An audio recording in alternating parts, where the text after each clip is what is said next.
and embrace one another by managing our diversity, working together to build the Nigeria of our dreams. If you're just joining us, this is the 2023 Presidential Inauguration Lecture. To the message, Amina J. Mohammed, GCON, who served as advisor to 4 successive presidents of the Federal Republic of Nigeria on poverty, public sector reform, and sustainable development. She also served as Minister of the Federal Republic of Nigeria. She is presently the Deputy Secretary General of the United Nations and Chair of the United Nations Sustainable Development Groups. She served on numerous international advisory boards, including the UN Secretary General's High-Level Panel on Post-2015 Development Agenda, as well as chaired the Advisory Board of the United Nations Educational, Scientific, and Cultural Organization, UNESCO Global Monitoring Report on Education. She is a recipient of various global awards. I invite you to now listen to the message of Dr. Amina Mohammed, GCON, on security and development. Excellencies, ladies and gentlemen, it is a real honor to address you today on this momentous occasion as we gather to celebrate the inauguration of President-elect His Excellency Bola Ahmed Tinubu. I extend my heartfelt congratulations to the government and to the people of Nigeria for yet another peaceful transition of power. This is a testament to the consolidation of democracy, peace, stability, and development in our great nation. I would also like to extend my congratulations to all the newly elected and re-elected officials. May you be guided by clarity of thought and unwavering determination to serve our people with the utmost dedication. Excellencies, ladies and gentlemen, we are at an inflection point. Our world is facing a series of interlocking threats, security challenges, and cascading crises in food, energy, and finance that are magnified by the growing impacts of climate change. 1/4 of humanity resides in conflict-affected areas, and as of mid-2022, over 100 million individuals have been forcibly displaced worldwide. The devastating effects of violence have not only impacted those directly involved in armed conflicts, but have reverberated throughout societies. And in our modern era, incidents involving malicious uses of digital technologies by state and non-state actors pose unique challenges and threats, impacting our security landscape and the well-being of individuals and nations. We are witnessing a rising tide of inequalities in finance, trade, and technology, both within and among nations. And the COVID-19 pandemic has exacerbated income inequality on a global and local scale, widening the gap between nations and societies. Moreover, our continent is disproportionately bearing the brunt of a climate crisis it did not create. The unequal suffering resulting from the effects of climate change represents one of the most profound injustices in our world today. And Nigeria itself faces a myriad of security challenges across various regions. Intercommunal tensions, farmer-herder conflicts, organized armed conflict, and terrorism continue to threaten the northern and middle belt regions, while separatist agitation and the militancy menace in the southeast and south-south are a challenge. These security challenges impede progress and development in various sectors, and I commend the government of Nigeria and its armed forces for its national and sub-regional efforts to address these complex challenges. This is a moment for us to come together, united in our determination to address these multifaceted challenges. We must find local solutions to our national problems. We must foster international cooperation and Nigerian leadership, strengthen our collective resolve, and embark on a pathway that champions inclusivity, equity, and sustainable development. Excellencies, ladies and gentlemen, sustainable development stands as humanity's most effective tool for prevention. It is the only way to address the underlying drivers of conflict and fragility. This is the security development nexus in action. In practice, this means inclusive, people-centered development solutions that address grievances, consolidate peace dividends, and build resilient communities where justice and dignity are our watchwords. It means leaving no one behind.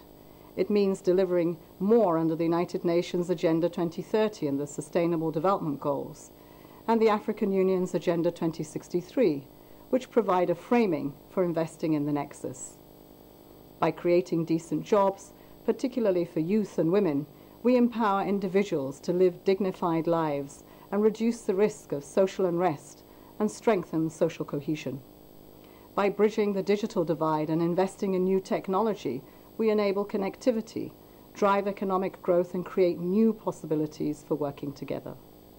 Infrastructure development, implemented with a conflict-sensitive approach, will open up new opportunities for cooperation and foster the type of subnational integration that enhances economic empowerment against unexpected shocks. And by transforming our education system, we can equip future generations to fully participate in modern economies and to meet the demands of our fast-changing nation and world. Excellencies, ladies and gentlemen, allow me to propose 4 key elements which can catalyze accelerated sustainable development that addresses the underlying drivers of insecurity when they are present together. First, we need a strong policy environment that transcends disciplines. This means policies that integrate all sectors, from security to humanitarian to development. It means designing measures that address the more profound structural causes of insecurity while also meeting urgent humanitarian needs and remaining acutely mindful of ongoing conflict dynamics. Investing in local economies across food security, energy access, and digital connectivity is key. Second, we need strong institutions. This means institutions that are built to last, ensure the rule of law, and provide a framework for a just and equitable society. Institutions that create an environment where citizens' rights are protected and deliver essential services to the people, such as education, healthcare, infrastructure, and social welfare. This means partnerships, collaboration, and joint planning across all levels of government. Local and state governments are essential players in this regard, given their closeness to the people and their constitutional responsibilities. Third, people. We must invest in our people, and our leaders at all levels, government, community, business, traditional fathers, must all be at the table. A transformational education sector will also be crucial. The knowledge and skill sets needed for nation building must continue to evolve at pace. This includes women and youth. 70% of Nigerians are under 30. Girls under 30 alone comprise nearly 1/3 of the total population.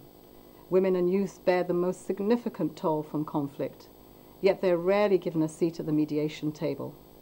This is despite the fact that we know from experience and from independent research that pathways to peace are always more successful when they involve women and young people. Finally, these 3 elements, policies, institutions, and people, are only effective if combined with sound investments and accountability mechanisms. Recourse to justice, effective criminal justice systems, and transparent governance of resources are all required for sustainable development to meaningfully address the root causes of violence. Sustainable development will never address the root causes of violence without recourse to justice. And for this, we must invest in people and supplies that deliver on the rule of law. In the words of Secretary General Guterres, from the smallest village to the global stage, the rule of law is all that stands between peace and stability. SDG 16 is our compass in this regard, and its fulfillment has ripple effects throughout all SDGs. Excellencies, ladies and gentlemen, the existential threats of our time, from climate change to the threat of nuclear conflict, underscore the importance of multilateralism. No one nation can defend itself against these threats entirely on its own. Nations working together can achieve things that are beyond what even the most powerful state can accomplish itself. And that is why the United Nations was created. It is what we do.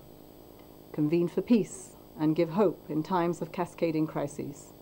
The United Nations needs Nigeria and strong African voices to rise up, speak on the global stage, and double down on the multilateral solutions that meet the immense challenges of our time. The global narrative must be one that is shaped by all of us, and not just by a few. Excellencies, ladies and gentlemen, the latest peaceful democratic transition of power is yet more proof that Nigeria is better together. Our deepening democracy is consolidating the foundations of a prosperous future together.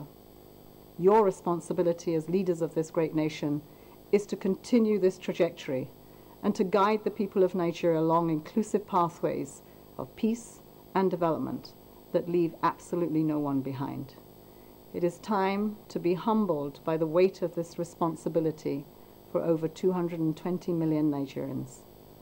And we at the United Nations are committed to helping you achieve a peaceful and prosperous Nigeria where all Nigerians will thrive.